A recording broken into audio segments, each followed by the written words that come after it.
আসসালামু আলাইকুম ওয়া রাহমাতুল্লাহি ওয়া বারাকাতুহু।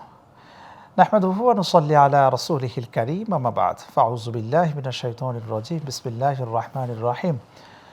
কুতিবা আলাইকুমুস সিয়াম কামা কুতিবা আলাল লাযীনা মিন ক্বাবলিকুম লাআল্লাকুম তাত্তাকুন। ওয়া ক্বালা রাসূলুল্লাহি সাল্লাল্লাহু আলাইহি ওয়াসাল্লাম লা তাআতা লিমাখলুকিন ফি মা'সিয়াতিল খালিক। সাদাকাল্লাহুল আযীম।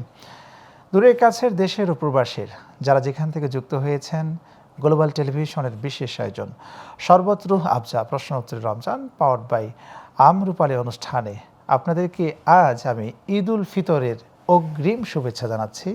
ঈদ মুবারক। প্রিয় দর্শক, পুরো রমজান মাস জুড়ে গ্লোবাল টেলিভিশনের এই চমৎকার আয়োজন প্রশ্ন উত্তরের রমজান, আপনাদের করা নানা ধরনের প্রশ্নের উত্তর আমরা দিয়েছি জীবন ঘনিষ্ঠ আলহামদুলিল্লাহ। রব্বে কারিম যে এই পুরো রমজান জুড়ে আপনাদের করা প্রশ্নের উত্তরগুলো আমাদেরকে যথার্থ দেওয়ার তৌফিক দান করে দিয়েছেন, সেই রবের শানে আরও একবার শুকরিয়া আদায় করছি আলহামদুলিল্লাহ। বাংলাদেশের বিভিন্ন স্কলারদেরকে আমরা নিয়ে এসেছি আপনাদের করা প্রশ্নের উত্তর দেওয়ার জন্য আলহামদুলিল্লাহ আলহামদুলিল্লাহ। দর্শক যারা ছিলেন পুরো মাস জুড়ে আমাদের সাথে, আপনাদের প্রতি আমাদের কৃতজ্ঞ, এবং আপনারা আমাদেরকে ফোন দিয়েছেন, জানতে চেয়েছেন জানা অজানা নানা ধরনের বিষয়। আমরা চেষ্টা করেছি আপনাদের করা প্রতিটি প্রশ্নের উত্তর কোরআন, সুন্নাহ এবং বিজ্ঞান ভিত্তিক দেওয়ার আলহামদুলিল্লাহ আলহামদুলিল্লাহ। আজ এমন একটি সময় আপনাদের সামনে আমরা উপনীত হয়েছি, একেবারেই রমাদানের শেষ 30শে রমাদান। আজকের পরের দিনেই ঈদ উল ফিতর অনুষ্ঠিত হবে আলহামদুলিল্লাহ। আজকের আলোচ্য বিষয় আমরা রেখেছি মুমিনের জীবনে ঈদের দিনের করণীয় এবং বর্জনীয়। এ বিষয়ে আলোচনা করার জন্য আমরা স্টুডিওতে আমন্ত্রণ জানিয়েছি বিদগ্ধ আলেমে দ্বীন, বিশিষ্ট ইসলামিক চিন্তাবিদ, গবেষক, মিডিয়া ব্যক্তিত্ব, বাংলাদেশ ইমাম সমিতি ও মিডিয়া স্কলার্স ফোরামের সম্মানিত সভাপতি, ঢাকা নিউ মার্কেট জামে মসজিদের সম্মানিত খতিব, আমাদের সকলের প্রিয় প্রথিত জোশা হজরতে মাওলানা হাফেজ লুৎফর রহমান হাফিজাহুল্লাহ। আসসালামু আলাইকুম ওয়া রাহমাতুল্লাহ। ওয়ালাইকুম আসসালাম ওয়া রাহমাতুল্লাহি ওয়া বারাকাতুহু। কেমন আছেন? আলহামদুলিল্লাহি রাব্বিল আলামিন, ভালো আছি। আপনি কেমন আছেন? আলহামদুলিল্লাহ আলহামদুলিল্লাহ। রব্বে কারিমের কাছে শুকরিয়া আদায় করছি যে আমরা একেবারে 30শে রমাদানে উপনীত হয়েছি। রব্বে কারিম যে আমাদের পুরো রমজান জুড়ে এই প্রোগ্রামে কথা বলার সুযোগ করে দিয়েছেন, সেই মাবুদের শানে আরও একবার শুকরিয়া আদায় করি আলহামদুলিল্লাহ। আজকে আপনাকে পেয়ে আমরা ভীষণ আনন্দিত। ঈদ মুমিনের জীবনে, যদি আপনাকে প্রশ্ন করি শুরু থেকেই, আপনি যদি আলোচনা শুরু করতেন যে একজন মুমিনের জীবনে এই ঈদের আনন্দ, করণীয়, বর্জনীয়, ঈদের দিনের এই বিষয় নিয়ে যদি আলোচনা শুরু করতেন। বিসমিল্লাহি ওয়াসসালাতু ওয়াসসালামু আলা রাসূলিল্লাহ, আম্মা বা'দ। ধন্যবাদ। দীর্ঘ একটি মাস সিয়াম সাধনা করার পরে এসছে পবিত্র ঈদ উল ফিতর। আমরা ঈদ ব্যবহার করি, ঈদ মানে আনন্দ, ঈদ মানে উজ্জীবিত, ঈদ মানে উল্লাসিত, এরকম। তবে সেটা হতে হবে ইসলামের আলোকে, ইসলামের গণ্ডির মধ্যে থেকে। ইসলাম আনন্দ, ফুর্তি, তারপরে ঈদ, এগুলো উদযাপনের ব্যাপক দিক নির্দেশনা রয়েছে। ইসলামের দুটি দিন বা দুটি ঈদ জায়েজ করেছেন। একটি হচ্ছে ঈদ উল ফিতর আর একটি ঈদ উল আজহা।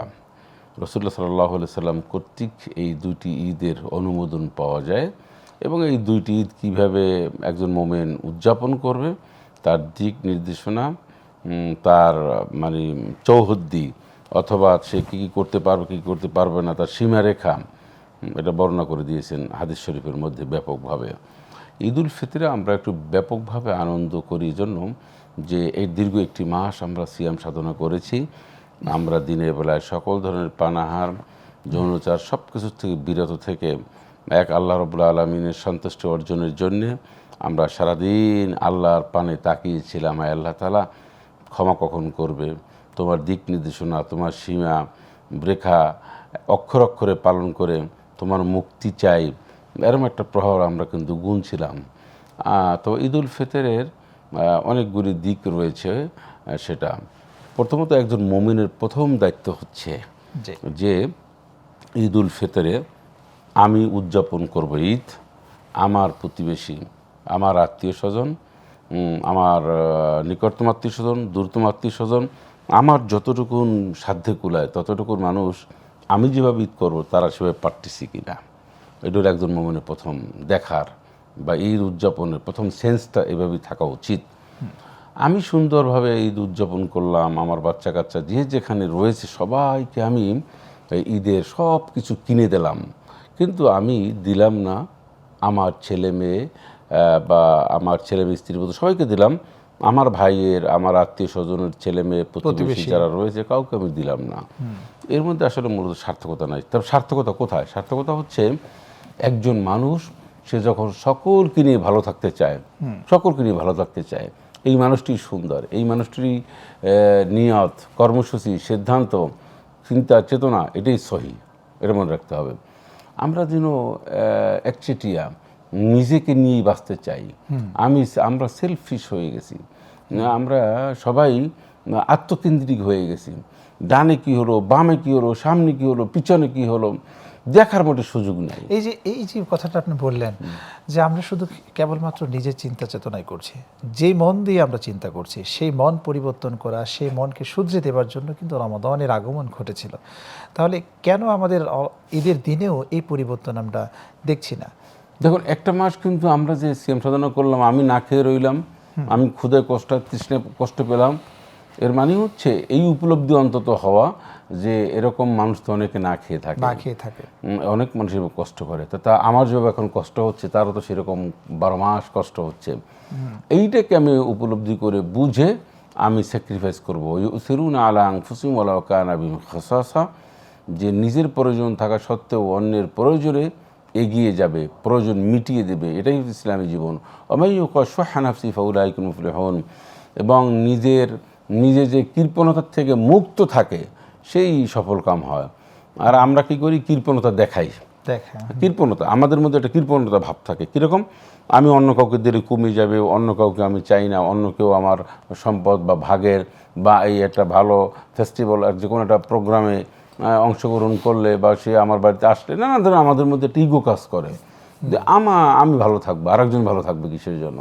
ইসলাম বলছে নো, তুমি যা পছন্দ করো তা তোমার অন্য ভাইয়ের জন্য তা পছন্দ করো, তুমি যা খাও অন্য ভাইকে সেগুলি খাওয়ার ব্যবস্থা, কামনা, এগুলি তুমি চাও। আমরা শুধু আমি ভালো থাকতে চাই, অন্য একজন ভালো থাকলেই যেন তা একজনের মেজাজ গরম হয়ে যায়।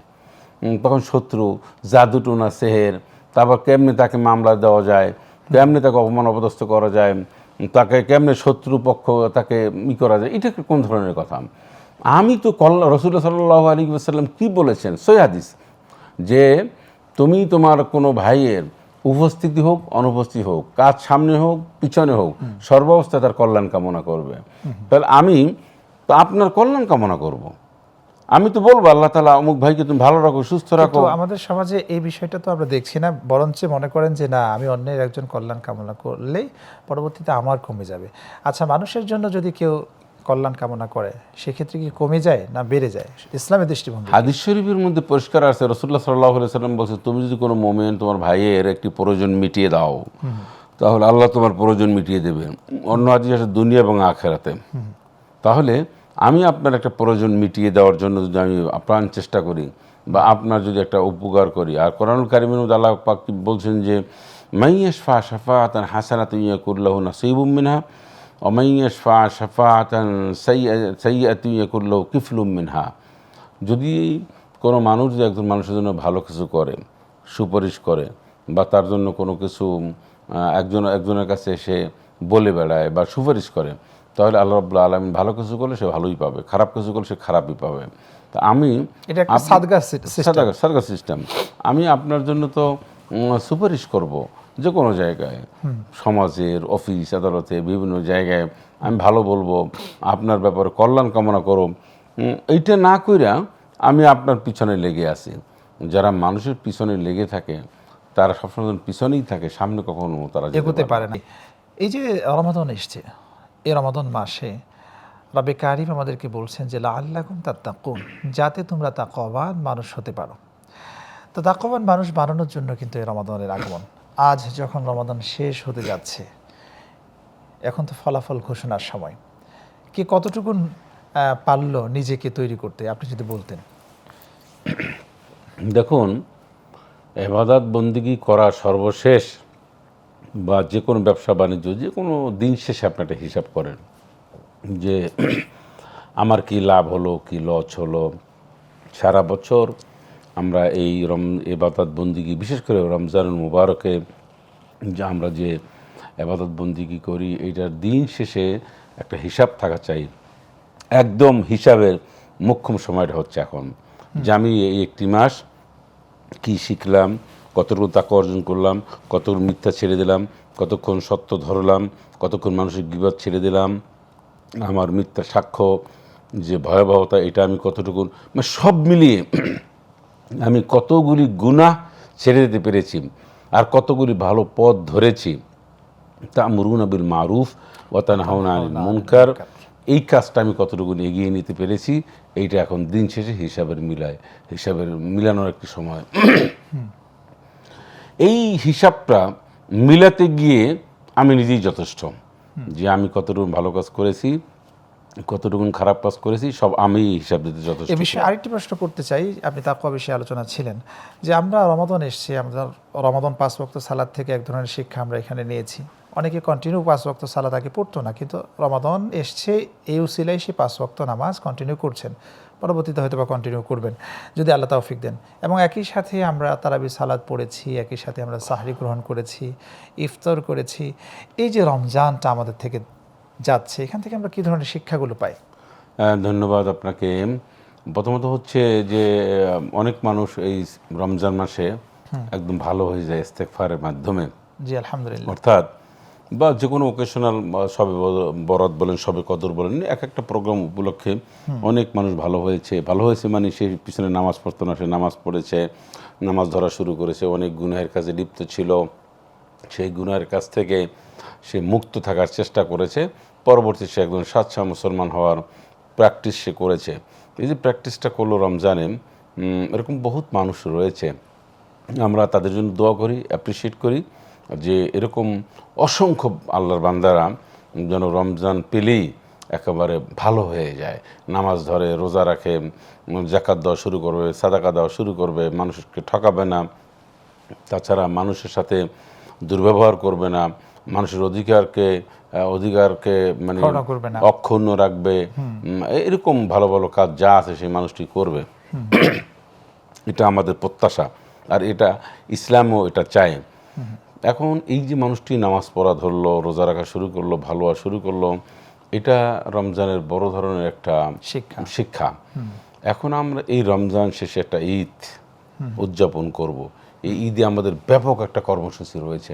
আচ্ছা, আপনি জানেন যে রাসূলুল্লাহ সাল্লাল্লাহু আলাইহি ওয়াসাল্লাম কীভাবে ঈদ করেছেন, ঈদে তিনি নারীদেরকে কীভাবে অ্যাপ্রিসিয়েট করেছেন, ঈদের জামাত কেমন করেছেন। আমাদের এইগুলি যদি আমরা শুনি তাহলে আমাদের খুব ভালো হয়।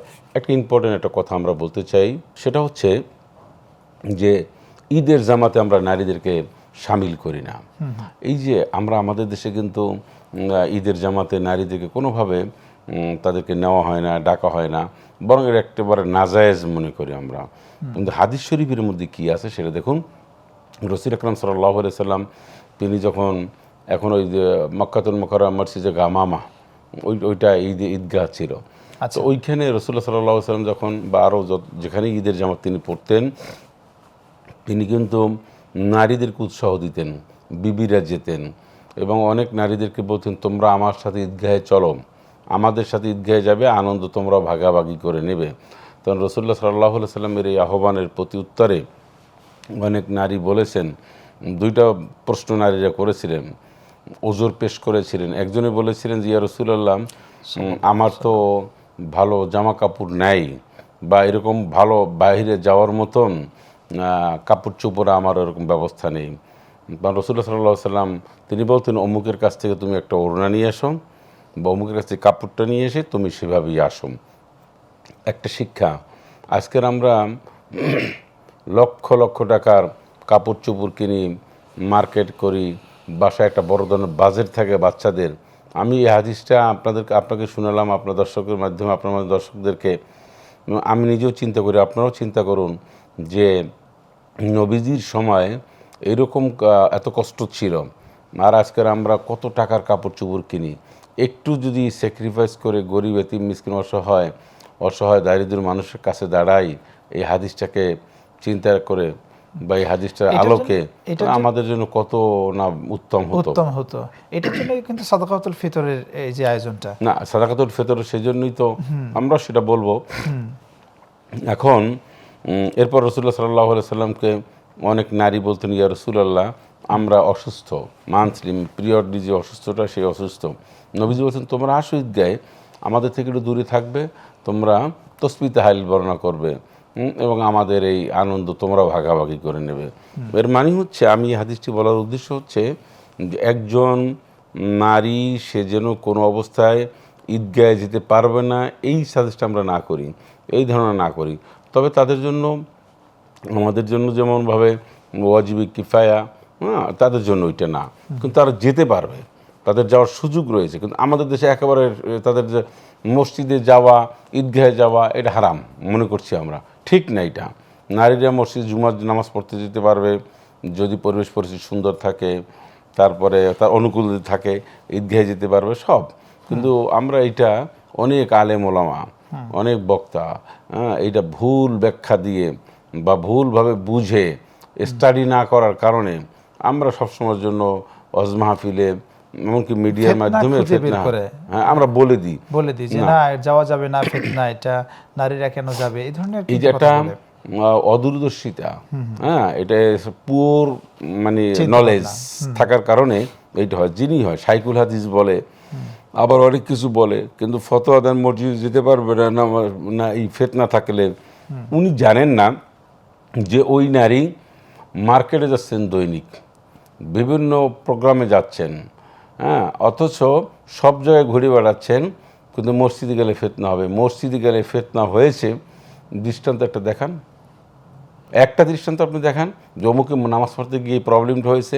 বরং মার্কেটে গেলে বিভিন্ন প্রোগ্রাম আপনার পয়লা বৈশাখ থেকে শুরু করে নানান ধরনের আপনার বাঁধনের ইতিহাস আমরা জানি। ঢাকা ইউনিভার্সিটি আপনার ওই যে টিএসসির মোড়ে কয়েক বছর আগে, এগুলো কিন্তু আমাদের সবার জানা আছে। এখানে আরেকটি প্রশ্ন করে রাখতে চাই, যেহেতু মার্কেটের কথাটি আপনি এখানে নিয়ে এসেছেন। যেমন আজকে সাদাকাতুল ফিতর, এরপরে হচ্ছে আজকে ঈদের রাতটা অনেক গুরুত্বপূর্ণ একটি রাত, দোয়া কবুলের রাত।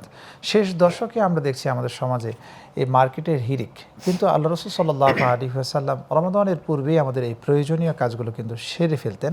এইখানে শুধু তিনি অন্বেষণ করতেন সেই সমস্ত লোকদেরকে যাদেরকে সাদাকাতুল ফিতর দিতে হবে তাদের ক্ষেত্রে। কিন্তু আজকে আমরা মার্কেটে গিয়ে আমাদের পছন্দের ড্রেসগুলো অন্বেষণে ব্যস্ত থাকি। এ বিষয়ে যদি আপনি বলতেন। ধন্যবাদ আপনাকে। রাসূলুল্লাহ সাল্লাল্লাহু আলাইহি ওয়াসাল্লাম রমজান যত শেষ হয়ে যেত, যত রমজানের শেষের দিকে আসতেন, ওনার ইবাদত বন্দিগির একটা স্পিড বেড়ে যেত। উনি এমনভাবে স্পিড করতেন এবং পরিবার পরিজনকে নিয়ে খুব তাড়াহুড়ো করতেন, ওঠো, দাঁড়াও, নামাজ পড়ো, কোরআন পড়ো, আল্লাহ তাসবিহ তাহলিল বর্ণনা করো, ইস্তেগফার পাঠ করো। উনি সবসময় এই বক্তব্য নসিহত পেশ করে নির্দেশনা দিতেন। কিন্তু আমরা এই সময় এসে আমরা যাব মসজিদে, এতেকাফে যাব, তারা সালাত পড়ব, কোরআন তেলাওয়াত করব, এই মসজিদমুখী না হয়ে মার্কেটমুখী হচ্ছি। এখন মার্কেটে উপচে পড়া ভিড়, অথবা মসজিদ ফাঁকা। এই যে উল্টা নীতি আমরা করলাম, রমজানের তো মূলত এটা শিক্ষা না। রমজানের শিক্ষা ছিল আমি যে অপরচুনিটি পেয়েছি ভবিষ্যতে নাও পেতে পারি, সর্বশেষ দান বা সর্বশেষ আল্লাহর কাছে বলে আমি মুক্তি, আমার আত্মীয়স্বজন মুক্তি, আমার রিজিক, আমার আত্মীয়স্বজন সুস্থতা, রিজিক সব কিছু আমি আল্লাহর কাছে এটা বরাদ্দ নেব। সর্বশেষ বরাদ্দর জন্য আমি আপ্রাণ চেষ্টা করব, আমি তাড়াহুড়ো করব। ওয়াসারিউ ইলা মাগফিরাতিম মির রাব্বিকুম। কিন্তু এটা কি আপনি দেখছেন আমাদের সমাজে, এই যে আপনি বললেন সর্বশেষ, এটাই হওয়া উচিত আপনার কথা অনুযায়ী, এটা কোরআনের কথা, এটা তো হচ্ছে না। এটা তো হচ্ছে না। যে ব্যবসায়ী সে সর্বশেষ কে কত টাকা দিল সে সেই হিসাব মেলানোর চেষ্টা করছে, আর একজন পরিবারের সদস্য সে মেলানোর চেষ্টা করতেছে আমার কতটুকুন শাড়ি হলো, গহনা হলো, সেইটা মেলানোর চেষ্টা করছে। কিন্তু আমলগুলো কেউ কি মেলানোর চেষ্টা করছি আমরা? না, কেউ তো আমরা চেষ্টা তো করছি না, বরং রাতভর দোকান করছি, আবার সকালে দোকান করি।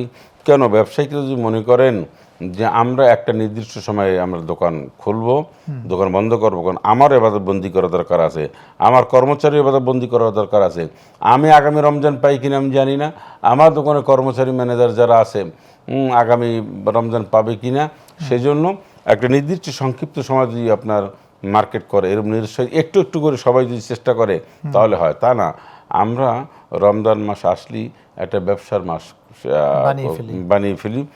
সেটা দুনিয়ার ব্যবসা। হ্যাঁ, ব্যবসার মাস ঠিক আছে, যদি কেউ আখেরাতের ব্যবসার কথা চিন্তা করে তাহলে ঠিক আছে, কিন্তু আমরা দুনিয়ায় কেমন টাকা কামাবো, কীভাবে সিন্ডিকেটের ব্যবসা করব, এই রমজানেও দেখা যায় অনেক মানুষ টিকিটের দাম বাড়িয়ে নিচ্ছে, রিক্সা বা ভাড়ার দাম বাড়িয়ে নিচ্ছে, একটা খাবার সামগ্রীর দাম অনেক অনেক বাড়িয়ে নিচ্ছে। মানে এই সময়েও একটা মানুষ ছাড়ছে না। মানে সে কীভাবে টাকা পয়সা কামাই করবে, বাম পথে, চোরা পথে, কালো পথে আসলে এটা আমার দেখার বিষয় না। এর মানে হারাম পথ থেকে আসলো তাও রমজানে ধরে। একজন মুমিন এটা কীভাবে সম্ভব? ঈদের দিনের কিছু করণীয় বিষয় রয়েছে। ধন্যবাদ। আমরা এত বড় একটি ঈদ মানে একটা ইবাদতের দিন, কিন্তু আমরা তো ঈদের দিনটাকে শুধুমাত্র মজা, আনন্দ, উল্লাস, তাও আবার নানান ধরনের গান বাজনা, তারপরে ডিজে পার্টি, এগুলি আমরা অনেকেই করে থাকি। হ্যাঁ, এবং মেয়েরা চিন্তা করে এক মাস তো ভালো করে বের হতে পারি না, আজকে নারী পুরুষ চটপটি খাওয়ার নামে নানান জায়গায় ঘুরে বেড়াচ্ছে, মানে একটা বেহা অবস্থা, হ্যাঁ, অশ্লীলতা, বেহাপনার থেকে শুরু করে দেয় তারা। এই যে শয়তান মনে হয় যেন ছাড়া পেরে গেল অনেকের ঈদ উদযাপন দেখে এটাই তার মনে হয় না, এটা করা যাবে না। এই জন্য অভিভাবকদের একটা দায়িত্বশীল ভূমিকা পালন করতে হবে। সেটা কি, যে আমার কন্যা বা যার যে অবস্থান থেকে, যার স্ত্রী হোক, কন্যা হোক, হ্যাঁ, সে কোথায় যাচ্ছে, কাদের সাথে যাচ্ছে, ঈদের দিন তাই বললে তাকে কি আমি ছেড়ে দিতে পারি, ঘুরতে দিতে পারি একেবারে অবাধে? এটা ঠিক না। তো আমাদের সমাজে এটা দেখতে হবে। রাসূলুল্লাহ সাল্লাল্লাহু আলাইহি ওয়াসাল্লাম ঈদের দিনে তিনি কী করতেন? তিনি গোসল করতেন। ঈদের দিনের সবচেয়ে বড় আমল হচ্ছে ফজরের জামাতটা মসজিদে গিয়ে পড়া। এই মসজিদে গিয়ে উনি সালাত আদায় করবেন, গোসল করবেন, তারপরে ওনার যতটুকু ভালো কাপড় আছে, নূতন কাপড় পরা শর্ত না। এটা আমরা একটা ভুল মেসেজ দিচ্ছি যে নূতন কাপড় পরতে হবে। নো, আপনার যা আছে তার মধ্যে যেটা উত্তম পরিচ্ছন্ন সেটা আপনি পরবেন। সেজন্য আমার একটা পোশাকের বয়স যদি কোনো মানুষের 10 বছর হয়ে থাকে, তার কেনার তৌফিক নেই, আর আপনি নূতনটা চকচকেরটা পরলেন, আর ওনার 10 বছর যেটা ভালো সেটা একই সব। কিন্তু এখানে একটা অশান্তির বিষয় হয় অনেক পরিবারে, যে ঈদের দিনে নতুন কাপড় কিনে দেয়নি বিধায় তার মধ্যে দুজনের স্বামী স্ত্রীর মধ্যে একটা বিশাল অশান্তি সৃষ্টি হয়। এ বিষয়ে একটু ক্লিয়ার করবেন। না, ক্লিয়ারও স্পষ্ট। ওনারা যদি একেবারে দুজন যদি রাসূলুল্লাহ সাল্লাল্লাহু আলাইহি ওয়াসাল্লামের জীবনী, মা ফাতেমা জহরা রাদিয়াল্লাহু তাআলা আনহা, উম্মুল মুমিনিন আয়েশা সিদ্দিকা রাদিয়াল্লাহু তাআলা আনহা, এরা কেউই সবসময়ের জন্য ঈদে সবাই নূতন কাপড় নিতে পারেননি, সাহাবীরা নিতে পারেননি। তো আমরা যদি এটা মনে করি যে আমার বিশ্বনবী, হ্যাঁ, ওই নারী যদি মনে করে যে উম্মুল মুমিনিন আয়েশা সিদ্দিকা রাদিয়াল্লাহু তাআলা আনহা ঈদে ভালো কাপড় সবসময় পরতে পারেননি নূতন, তাহলে আমি কি, নবীর স্ত্রী যদি না পারেন তাহলে আমার কি অবস্থান করবে? এইভাবে চিন্তা করলে কথাটা কিন্তু অনেকে জানা নেই। আপনি যেটা এখন বললেন, এরা মনে করেন এইভাবে যে না, ঈদের দিন যেখানে সবাই নতুন কাপড় পরে, আল্লাহ রাসূল নতুন কাপড় পরেছেন, এই ধরনের একটা ধারণা। ঈদের দিন নতুন কাপড় না, ঈদের দিন হচ্ছে আপনার যতটুকু তৌফিক সেই অনুযায়ী নতুন কাপড় পরাটা কোনোভাবেই সুন্নত না। পরিষ্কার পরিচ্ছন্ন পরিপাটি আপনার যে তৌফিক আছে সে তৌফিক, তার শূন্য থাকলে তো সবার জন্যই সেটা হয়, আসলে তা না। আমরা এই মেসেজগুলি ভুল দিচ্ছি এবং আমরা একটা রেওয়াজ হিসেবে নিয়েছি যে নূতন কাপড় পরি, একটা আনন্দ করি, সেটা ঠিক আছে। তো এখন রাসূলুল্লাহ সাল্লাল্লাহু আলাইহি ওয়াসাল্লাম পরিষ্কার পরিচ্ছন্ন কাপড় পরতেন বা নূতন কাপড় পরতেন, খুশবু লাগাতেন। তারপরে তিনি ঈদুল ফিতরে তিনি কী করতেন, কিছু মিষ্টান্ন খেতেন। মিষ্টান্ন খেয়ে উনি যেতেন। উনি যাওয়ার সময় ঈদগাহে যেতেন। ঈদগাহে যেতে যেতে ঈদুল ফিতর একটা আমল আছে, আল্লাহু আকবার আল্লাহু আকবার লা ইলাহা ইল্লাল্লাহ আল্লাহু আকবার আল্লাহু আকবার ওয়ালিল্লাহিল হামদ। তাকবীর। তাকবীর। এই তাকবীরের অর্থটা যদি বলতেন। আল্লাহ বড়, তিনি ছাড়া আর কোনো ইলা নেই, তিনি একমাত্র বড়, আর সকল প্রশংসা তারই জন্য। ঈদের দিনে আল্লাহ রাসূল সাল্লাল্লাহু আলাইহি ওয়াসাল্লাম আরেকটি কাজ করতেন, আপনি নিঃসন্দেহে সেটি বলবেন, যে রাস্তা দিয়ে তিনি ঈদগাহে আসতেন, আমরা সেটাই বলছি, কিন্তু অন্য রাস্তা দিয়ে উনি ফিরতেন। কারণটা কি? না, কারণটা বলছি, এরপর ধারাবাহিকটা আমি বলছি। তিনি এই তাকবীর আস্তে আস্তে করে বর্ণনা করতেন। আর কোরবানির যে ঈদুল আজহার যে ঈদ, সে সময় তিনি উচ্চ স্বরে তাকবীর বর্ণনা করতেন। আর এই আল্লাহু আকবার লা ইলাহা ইল্লাল্লাহ, ওইটা সুন্নাহ ওইভাবেই। আর এটা এইভাবেই। তো আস্তে আস্তে করে তিনি পড়তেন, পড়ে তিনি ঈদগাহে যেতেন। ঈদগাহে গিয়ে তিনি আর কোনো সুন্নাহ নামাজ পড়তেন না, তিনি করতেন যে 2 রাকাত তিনি সালাত আদায় করতেন। এখন এই সালাত কীভাবে আদায় করতেন, যে অনেক সময় তো আমরা অনেক সময় জানি না। তো প্রথম তিনি দাঁড়িয়ে সালাতুল ঈদুল ফিতরের জামাতের ঘোষণা দিতেন, দেওয়ার পরে এখানে কিন্তু আজানও নাই, একামতও নাই, প্রিপারেশন নিয়ে দাঁড়িয়ে তিনি কি করতেন, প্রথমে আল্লাহু আকবার বলে হাত বাঁধতেন, বেঁধে সুবহানাকা আল্লাহুম্মা ওয়া বিহামদিকা ওয়া তাবারাকা ইসমুকা ওয়া তাআলা জাদ্দুকা ওয়া লা ইলাহা গায়রুকা, বা এরকম আরো বেশ কিছু দোয়া পড়তেন। শুধু এই দোয়াটাই পড়তেন তা না, আরো দোয়া আছে, আল্লাহু লাকা সালাতি ওয়া নুসুকি ওয়া মাহইয়ায়া ওয়া মামাতি লিল্লাহি রাব্বিল আলামিন, ইন্না সালাতি ওয়া নুসুকি ওয়া মাহইয়ায়া ওয়া মামাতি লিল্লাহি রাব্বিল আলামিন, এইগুলো তিনি পড়তেন। ওয়াজহাতু ওয়াজহিল্লাযী ফাতারাস সামাওয়াতি ওয়াল আরদা হানিফা ওয়া মা আনা মিনাল মুশরিকিন, এটা পড়তেন তিনি। এরকম বেশ কিছু সানা পড়তেন তিনি। পরে তিনি আবার তিনবার এরকম বলতেন আল্লাহু আকবার, হাত ছেড়ে দিতেন, আল্লাহু আকবার, আল্লাহু আকবার বলে হাত তিনি বাঁধতেন, অতিরিক্ত 3টে তাকবীর দিতেন। এখন এইখানে তাকবীর বেশি কম নিয়ে একটা কথা আছে। আর আমরা হানাফি ফলোয়ার যারা, তারা আমরা এইভাবে সালাতটা আদায় করি। এর বাইরে আরো বেশি তাকবীর দিয়ে 11 তাকবীর বা যে তাকবীরগুলি দিয়ে সালাত আদায় করে সেটাও জায়েজ রয়েছে। তাহলে 6 তাকবীরে আমরা এখানে আদায় করব। 6 তাকবীর। আচ্ছা। কিন্তু কোনো অন্য জনে বা আরব দেশে বা অন্য মাযহাবে অতিরিক্ত তাকবীর 11 তাকবীর, আরো বেশি তাকবীর যে রয়েছে সেটা কিন্তু রয়েছে, আমরা পরিষ্কার বলি, সেটাও জায়েজ, সেটাও হাদিস সম্মত। আমরা যেটা করছি এটাও হাদিস সম্মত, তা আমাদেরটা আমরা বললাম তাই। কিন্তু যেটাই হাদিস সম্মত সেটাকেই আমরা শ্রদ্ধা করি, সেটাই আমরা মানি। এটাই আমার কথা। এখানে আরেকটা বিষয় হচ্ছে, দ্বিতীয় রাকাতে যখন তাকবীরগুলো দিই তখন কিভাবে সিস্টেমটা? সূরা কিরাত পরে যথারীতিভাবে 1 রাকাত শেষ করলাম, শেষ করে আমি দাঁড়িয়ে গেলাম, দ্বিতীয় রাকাতে দাঁড়িয়ে গেলাম, আমি একটা সূরা পড়লাম। রাসূলুল্লাহ সাল্লাল্লাহু আলাইহি ওয়াসাল্লাম ঈদের সালাতে সূরা আলা এবং সূরা গাশিয়া পড়তেন। প্রথম রাকাতে সূরা আলা, পর রাকাতে সূরা গাশিয়া পড়তেন। এটা পড়ার পরে তিনি সূরা কমপ্লিট করে তিনি রুকুতে যখন যাবেন তার ঠিক আগে আমরা যে 3টে তাকবীর দিই, আল্লাহু আকবার বলে হাত ছেড়ে দিই, এরকম হাত বাঁধে অনেকে, যেটা করেন আপনি। আচ্ছা, এই সমস্ত বিষয় হাত বাড়া এবং এই বিষয়টা কি খুব জটিল, কঠিন? এটার জন্য সালাত নষ্ট হবে? কঠিন না, সালাত নষ্ট হবে এটার জন্য? না, কোনো ধরনের সালাত নষ্ট হবে না। এরকম আল্লাহু আকবার বলে হাত বাঁধতেও পারেন, আবার আপনি হাত ছেড়েও দিতে পারেন। আমরা হানাফি মাযহাবের মাসাল অনুযায়ী ছেড়ে দিই, আর অন্যান্য মাযহাবে হাতটা বেঁধে রাখে, এটা কোনো ব্যাপার না। আপনাকে একটা জিনিস পরিষ্কার হতে হবে শরীয়ত সম্পর্কে, যে আমার অন্য এক ভাই যেটা করছেন, অন্য একজন আলেম যেটা করছেন, সেটা হাদিসে আছে, আমারটাও হাদিসে আছে, তা আমি আমারটা পড়ি, তারটা সে পড়বে। এখন আমাদের দেশের সমস্যা হলো আলেমদের মধ্যে আপনারটা হবে না, আমারটা হবে, আপনারটা জায়েজ নেই, আমারটা জায়েজ নেই।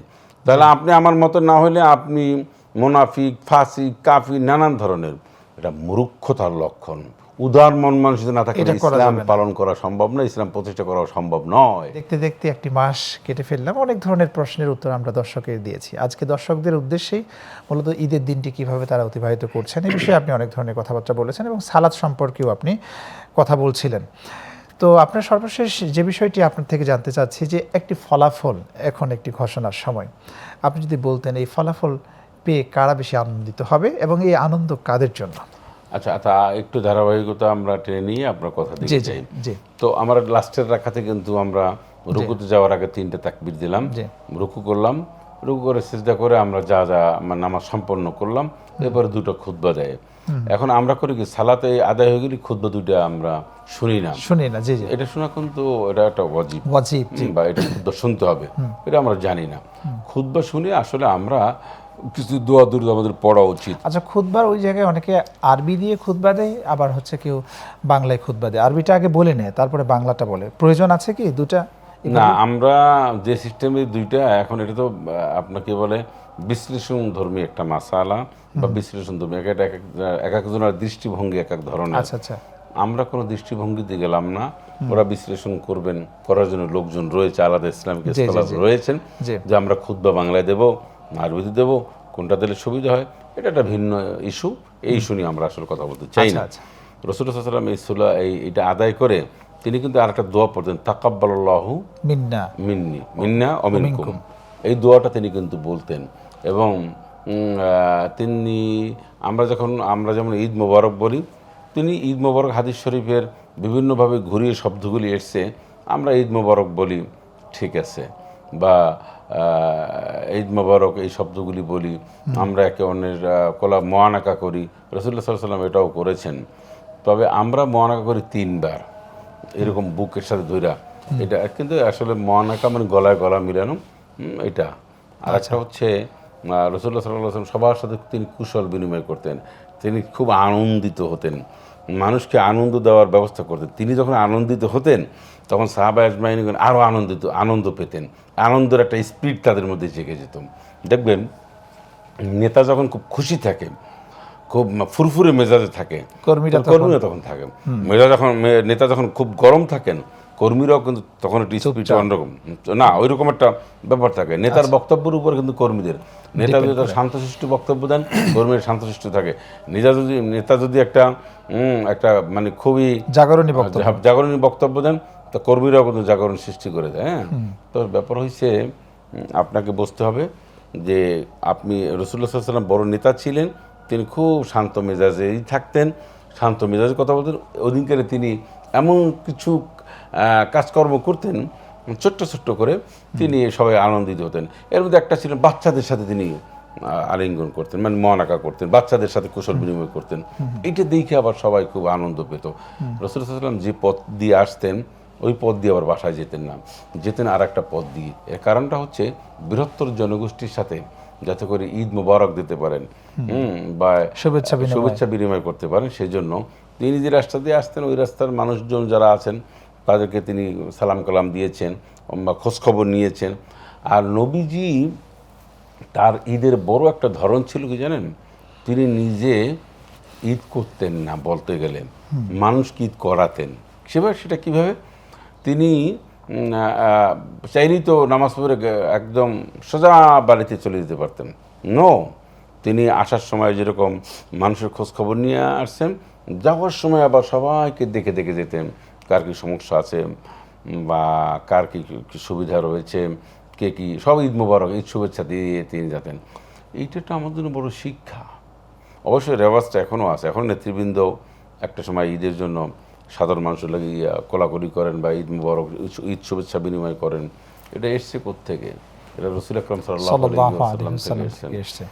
ঈদের দিন বেশি করে দোয়া করা, ঈদের আগের দিন, ঈদের নামাজের আগেই ফিতরাগুলি দিয়ে দেওয়া অন্তত। তো এই ফিতরা আপনি ঈদের জামাতের আগের চেয়ে আপনি রমজানের শেষের দিকে দিয়ে দেন, দিলে কি হবে, আপনার বাস্তবতার বেশ কিছু রয়েছে। একটা মানুষকে আপনি ঈদের জন্য যা কিছু হাদিয়া তোফা দিবেন, সেটা আশায় থাকে। আপনি যত বিলম্ব করে দিবেন তার মধ্যে আরও একটু হতাশা বা তার মধ্যে একটু প্রেশানি তৈরি হয়। আমাকে কি দিল কি দিল না, আমি পয়সাটা পেলাম কি পেলাম না, না পাইলে আমি কি করব, পেলে আমি কি করব। এই জন্য আমরা সাজেস্ট করি আপনার অনুদান, আপনার দান, আপনার সাদাকাতুল ফিতর আপনি তাড়াতাড়ি দিয়ে দেন।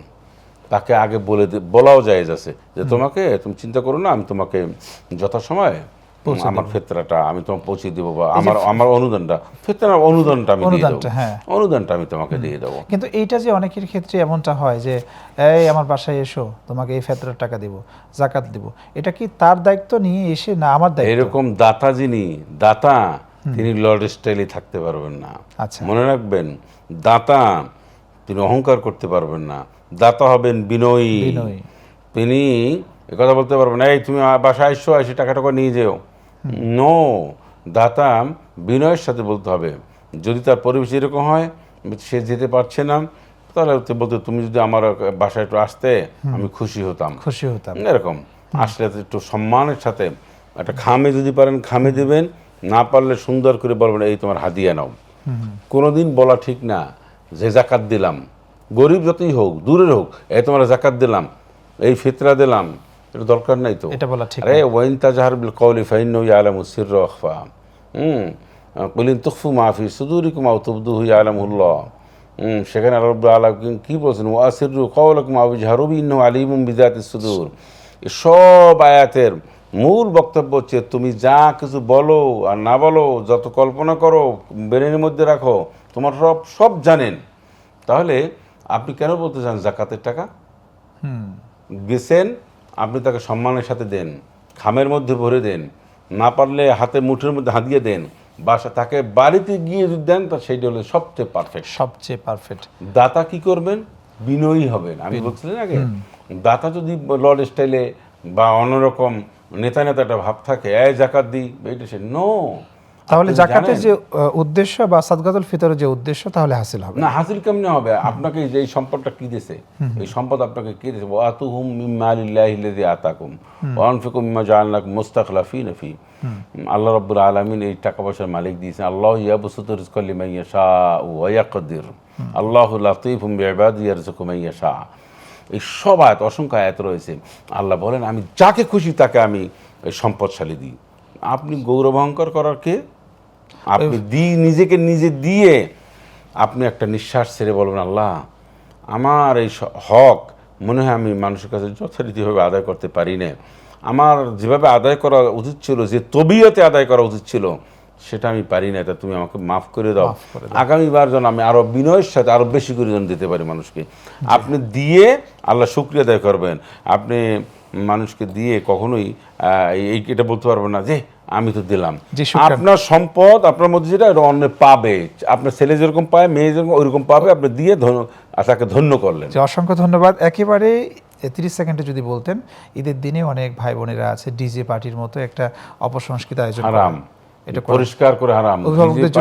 ডিজে পার্টি হোক, নানান ধরনের দেশকে অনেক গান বাজনা, তারপর জুয়া খেলে, তারপর নানান ধরনের, এক মাস পরে যা এটা মুসলমান করবো না। আপনি ওই দিনকেরই আল্লাহ দেখতে চান যে তুমি একটা মাস যে সভ্য শান্ত নিয়ন্ত্রণে ছিলা, আজকে তুমি নিয়ন্ত্রণে কিনে, এটা আল্লাহ দেখছে। এই জন্য ওই দিনকে আরো বেশি নিয়ন্ত্রণে থাকতে হবে। জি শুকরান, অসংখ্য ধন্যবাদ আপনাকে। পুরো রমজান মাস জুড়ে বিভিন্ন টেলিভিশনে আপনি কথা বলেছেন, আমাদেরকে গ্লোবাল টেলিভিশনে এসে নিয়মিত আপনি সময় দিয়েছেন। দর্শকদের উদ্দেশ্যে যদি আপনি 10 সেকেন্ডে বলতেন। দর্শকদেরকে আমরা ঈদ মোবারক জানাচ্ছি, সকলকে ঈদ মোবারক। আর গ্লোবাল টিভিকে ধন্যবাদ, যারা এই প্রোগ্রামের সাথে জড়িত স্পন্সর কোম্পানি, সকলকে আন্তরিক মোবারকবাদ জানাচ্ছি। আপনাকে অসংখ্য ধন্যবাদ এবং ঈদের অগ্রিম শুভেচ্ছা। ঈদ মোবারক। প্রিয় দর্শক, আপনাদেরকেও ঈদের অগ্রিম শুভেচ্ছা জানাচ্ছি। ঈদ উল ফিতরের ঈদ মোবারক। পুরো রমজান মাস জুড়ে আপনাদের করা নানা ধরনের প্রশ্নের জীবন ঘনিষ্ঠ উত্তর আমরা দিয়েছি। রব্বে কারিম আমাদের এই পুরো দাওয়াতি কাজকে তার সন্তুষ্টির জন্য কবুল করে নিলেই আমাদের এই সার্থকতা। আমরা চেষ্টা করেছি আপনাদের করা প্রতিটি প্রশ্নের উত্তর যথার্থ দেবার, কোরআন, সুন্নাহ এবং বিজ্ঞান ভিত্তিক। আমাদের এখানে দেশবরেণ্য স্কলারদের মাধ্যমে আলহামদুলিল্লাহ। প্রিয় দর্শক, আবারও আপনাদেরকে ধন্যবাদ জানাচ্ছি গ্লোবাল টেলিভিশনের এই চমৎকার আয়োজনে সারা মাস জুড়ে আমাদের সাথে যুক্ত থাকার জন্য, এবং যারা প্রশ্ন করেছেন আপনাদের সকলকে। আপনারা ছিলেন গ্লোবাল টেলিভিশনের বিশেষ আয়োজন সর্বত্র আবজা প্রশ্ন উত্তর রমজান, পাওয়ার্ড বাই আম্রপালি অনুষ্ঠানে। রব্বে কারিম যদি আমাদের আরও নাসিবে লিখেন, সামনে রমজানে ইনশাল্লাহ আপনাদের সাথে একই সময়ে টেলিভিশনে, গ্লোবাল টেলিভিশনে দেখা হবে সেই প্রত্যাশায় আজ এই পর্যন্ত। রব্বে কারিম আমাদের ভালো রাখুন, সুস্থ রাখুন নিরাপদে। আল্লাহ হাফেজ। আসসালামু আলাইকুম ওয়া রাহমাতুল্লাহি তাআলা ওয়া বারাকাতুহু।